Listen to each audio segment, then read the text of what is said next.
deve ser racional. Contudo, o termo traduzido por racional, que de fato está relacionado com a razão, com a lógica, com o entendimento, vai além deste significado. E é relativo também a ser genuíno, verdadeiro, sincero, autêntico. E de uma forma simples e limitada, nós podemos dizer que culto é o encontro do finito com o infinito, do pecador com o santo, do efêmero com o eterno, do corruptível com o incorruptível. Compreendendo assim nosso imerecimento, nossa insuficiência, nossa pequenez, nossas limitações, mas oferecendo o nosso culto de forma sincera. O culto cristão, que na sua essência, como diz a palavra, deve ser um culto genuíno, verdadeiro, sincero, prestado a Deus.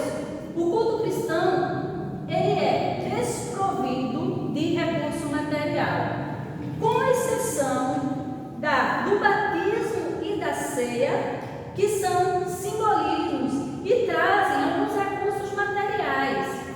O batismo, que procede à profissão de fé, simboliza a morte do cristão para o mundo, a morte do cristão para as suas vontades, para o eu. Simboliza também através da ressurreição, o novo nascimento, uma nova vida em Cristo, andar em novidade de vida.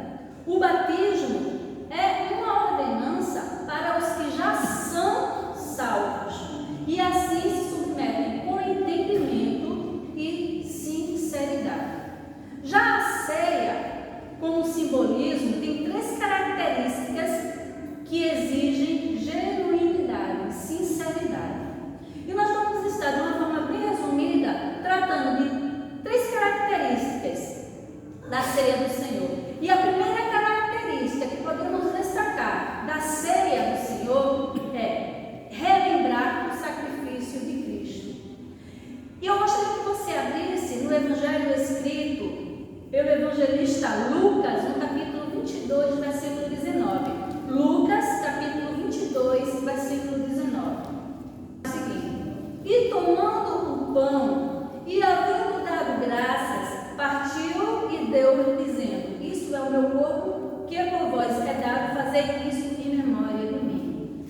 Chamo sua atenção para o que Jesus disse: fazei isto em memória de mim. O Senhor Jesus, aqui nessa passagem, na ocasião da Páscoa, reunido com os seus discípulos para a ceia, ele declarou que o ato de repartir o pão e comê-lo, como este que simboliza o seu corpo, este ato deve ser realizado em memória dele. É o ato de relembrar o fato do seu corpo ter sido entregue em nosso favor. Relembrar o seu corpo açoitado em nosso favor. Relembrar o seu corpo pregado na cruz em nosso favor.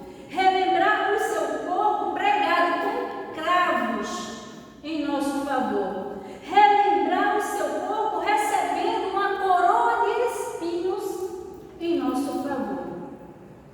Esse sacrifício deve ser relembrado, e este momento da ceia nos remete a trazer a memória. Em dias em que a memória é pouco exercitada, em dias em que nós não nos damos tanto trabalho de guardar na memória conversas, momentos, situações, o cristão é conclamado a preservar a memória, a exercitar a memória. E este momento é um momento de relembrar o sacrifício de Cristo, trazer à memória o sacrifício de Cristo. Mas uma outra característica da ceia do Senhor é anunciar a morte de Cristo. Eu gostaria que você abrisse sua Bíblia na primeira carta aos Coríntios, no capítulo 11, versículo 26. Primeiro diz a palavra do Senhor: porque todas as vezes que comerdes este pão e beberdes este cálice, anunciais a morte até que venha. Através da ceia, proclamamos, através da ceia, testemunhamos para as pessoas a morte vicária de Cristo, ou seja, a morte substituta de Cristo. Morte que nos deu vida, morte que nos salvou, morte que nos resgatou, morte que nos perdoou, morte que nos vivificou.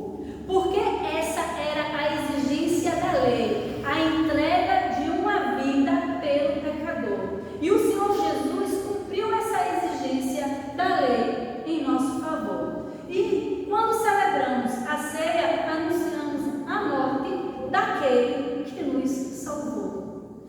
E uma outra característica da ceia do Senhor é a comunhão entre a Igreja de Cristo. E ainda na primeira carta aos Coríntios, no capítulo 10, nos versículos 16 e 17, se você manter sua Bíblia aberta na primeira carta aos Coríntios, só no capítulo 10, versículos 16 e 17, que diz: porventura, o cálice de bênção que abençoamos não é a comunhão do sangue de Cristo? O pão que partimos não é porventura a comunhão do corpo de Cristo? Versículo 17: porque nós, sendo muitos, somos um só pão e um só corpo, porque todos participamos do mesmo pão.